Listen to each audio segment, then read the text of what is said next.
Au milieu des ruines, cette foule de Palestiniens revient du point de passage de Zikim, au nord de la bande de Gaza.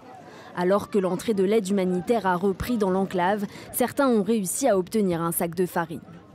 On a attendu depuis 6 h du matin l'arrivée de l'aide pour nourrir nos enfants, alors que des balles étaient tirées au-dessus de nos têtes et que des chars nous entouraient.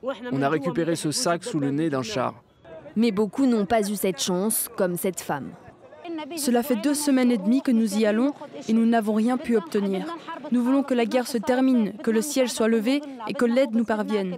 Nous voulons du pain, nous voulons de la nourriture et des boissons.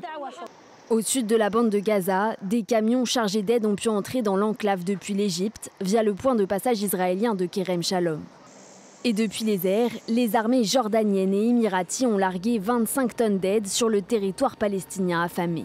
Israël a aussi parachuté de l'aide. L'État hébreu a annoncé une pause dans les combats à certaines heures et à certains endroits pour permettre l'acheminement de l'aide dans l'enclave après des mois de blocus israélien.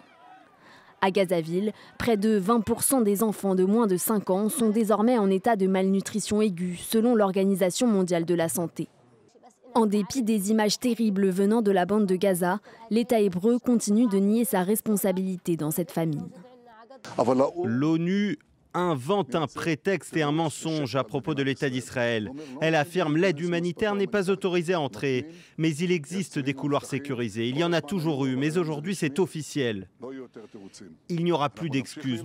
Le nombre de décès causés par la malnutrition a explosé dans l'enclave au mois de juillet, selon l'OMS.